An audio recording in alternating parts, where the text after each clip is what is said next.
जितना critical temperature increase होगा class, हमने अभी टॉपिक पढ़ा कि जो ईजिली लिक्विफेबल गैसेज हैं वो बड़ी जल्दी एड्जॉर्बेंट पे एड्जॉर्ब होती हैं। क्यों? वंडरवाल फोर्सेस ऑफ अट्रैक्शन क्या हो जाती हैं? स्ट्रॉन्ग। सो वन, यहाँ पे हम पढ़ेंगे 1 ग्राम एक्टिवेटेड चारकोल एड्जॉर्ब मोर सल्फर डाइऑक्साइड देन मीथेन, क्योंकि सल्फर डाइऑक्साइड का क्रिटिकल टेम्परेचर 630 है, उसका कितना है? 190 है, तो बहुत डिफरेंस है। So like that.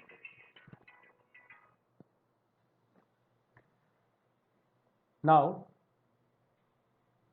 reversible nature. Third point is the reversible nature. Solid plus gas surface पे adsorb हुए, gas solid plus heat. Most of the gases adsorb when pressure is increased as the volume of gas decrease. Lee-Chatelier principle के according, the gas can be removed by decreasing pressure. Since the adsorption process is exothermic, the physical adsorption occurs readily at low temperature and decreases with increasing temperature. Surface area, जितना surface area आपका ज़्यादा होगा उतनी adsorbent ज़्यादा deposit होगा। Enthalpy of adsorption, no doubt physical adsorption is exothermic process, लेकिन enthalpy of adsorption की बहुत कम है क्योंकि van der Waals forces of attraction weak होती हैं। आपके करेक्टरिस्टिक क्या हो सकते हैं केमिजॉर्प्शन के? केमिजॉर्प्शन हाईली स्पेसिफिक है, only occur if some possibility of chemical bonding between the adsorbent and adsorbate. केमिजॉर्प्शन आपका तभी होगा क्लास जब कुछ केमिकल बॉन्ड बनने की पॉसिबिलिटी होगी। ऑक्सीजन किसी मेटल पे तभी ऑक्साइड बना सकता है जब कुछ ऑक्साइड बनने की पॉसिबिलिटी है। इसी तरह से हाइड्रोजन तभी किसी मेटल पे एड्सॉर्ब हो सकता है जब हाइड्राइड बनने की पॉसिबिलिटी है। नहीं तो आप सोचो ऑक्सीजन एल्युमिनियम के ऊपर डिपॉजिट होती है, एल्युमिनियम ऑक्साइड की लेयर बन जाती है। इरिवर्सिबिलिटी, जैसे आपका फिजिकल एड्जॉर्प्शन रिवर्सिबल है ना, वैसे आपका इरिवर्सिबल है ये केमिजॉर्प्शन, वापस रिवर्सिबल नहीं होगा, इरिवर्सिबल है। Adsorption often increase with rise of temperature. Physisorption of gas adsorb at low temperature, और हाई टेम्परेचर में चेंज किस में कन्वर्ट हो गया? केमिजॉर्प्शन में। सरफेस एरिया, वो भी सरफेस एरिया के बढ़ने से केमिजॉर्प्शन भी बढ़ेगा। इंथैल्पी ऑफ एड्जॉर्प्शन बहुत हाई होती है। तो ये कुछ डिफरेंस हैं, इनको वन बाय वन हम पढ़ेंगे। Yes, first difference physisorption and chemisorption. Physisorption में आपका जो वंडरवाल फोर्सेस है उसके कारण है, केमिजॉर्प्शन आपका केमिकल बॉन्ड के कारण है between the adsorbent and adsorbate. It is not specific in nature, it is highly specific in nature. ये रिवर्सिबल है, ये वाला रिवर्सिबल नहीं है। It depends on the nature of gas. जो गैस बहुत ईजिली लिक्विफेबल हैं वो बड़ी जल्दी आके डिपॉजिट, बड़ी जल्दी आके एड्जॉर्ब हो जाती हैं। जैसे आपको पूछा जाए कि भाई अगर सल्फर डाइऑक्साइड है और मीथेन गैस है तो दोनों में से कौन सी जल्दी एड्जॉर्ब होगी, आपका आंसर होना चाहिए sulphur dioxide, because sulphur dioxide का जो आपका टेम्परेचर है that is 630 kelvin as compared to methane. वो भी डिपेंड करेगा नेचर ऑफ गैस पे, लेकिन एड्जॉर्बेंट शो केमिजॉर्प्शन।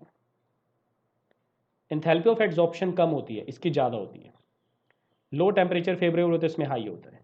कोई अप्रीप्रेशनल एक्टिवेशन नहीं चाहिए, इसमें हाईली एक्टिवेशन एनर्जी चाहिए।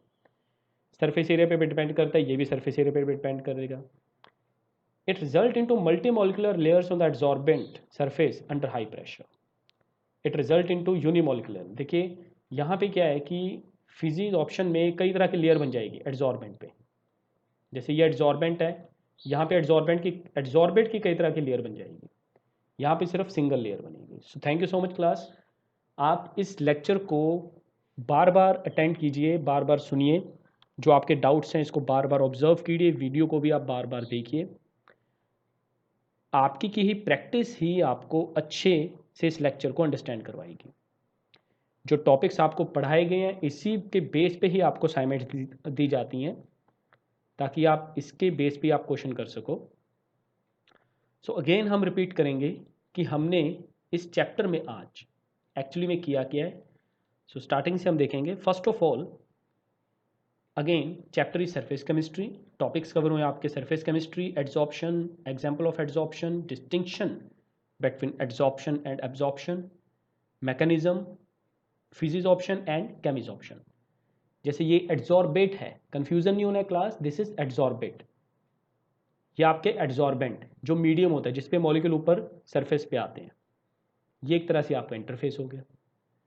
कुछ गैसेज होती हैं जो कि क्लोज वेसल में रखी गई हैं, उनका प्रेशर है, लेकिन प्रेशर डिक्रीज क्यों हो गया? क्योंकि गैस मॉलिक्यूल किस पे एड्जॉर्ब हो गई हैं? चारकोल पे। एड्जॉर्ब मतलब सरफेस पे डिपॉजिट हो गई हैं। जैसे ये एक आपके पास क्लोज वेसल है, गैस मॉलिक्यूल्स चारकोल ने एड्जॉर्ब कर लिए, चारकोल के ऊपर सरफेस पे आ गए गैस मॉलिक्यूल, तो गैस का प्रेशर आप देख रहे हैं कम हो गया। डिस्टिंक्शन करना बहुत ईजी है। जैसे यहाँ पे एनहाइड्रस कैल्शियम क्लोराइड है, वाटर मॉलिक्यूल्स अपने अंदर एब्जॉर्ब कर लिया, ए बी एब्जॉर्ब, लेकिन ये आपका चारकोल है, इसने एब्जॉर्ब नहीं करना, इसने क्या करना है? ए डी एब्जॉर्ब, सरफेस पे मॉलिक्यूल सरफेस पे आ गए। Anhydrous calcium chloride absorb water molecules, जबकि charcoal absorb water molecules.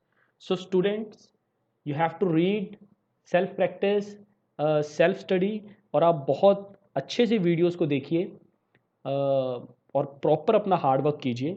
Chapter आपको अच्छे से समझ आएगा, और जितना हमने कर लिया है आप इसको एक बार अच्छे से देख लेना, व्यू करना, असाइनमेंट को सॉल्व करना। हमारा जो नेक्स्ट टॉपिक होगा वो हम स्टार्ट करेंगे, हमारा आप डिस्कस कर लेते हैं। हमारा जो नेक्स्ट टॉपिक होगा वो स्टार्ट होगा फ्रेंडली एब्जॉर्प्शन आइसोथर्म में से। ये जो नेक्स्ट टॉपिक है आपका, दैट इज दिस वन। ये कुछ टॉपिक्स हम करेंगे, सो इसको आप अच्छे से कंप्लीट करना, और क्योंकि यही आपके असेसमेंट के बेस पे आपके जो मार्क्स जाएंगे, जो आपके प्रैक्टिकल्स होंगे, वो इन्हीं आपके जो प्रैक्टिस होगी, जो आप टेस्ट हमें दोगे, उसी इवैल्यूएशन बेस पे आपके जाएंगे। So again thank you class, focus more and more, practice more and more, and get good results. Thank you.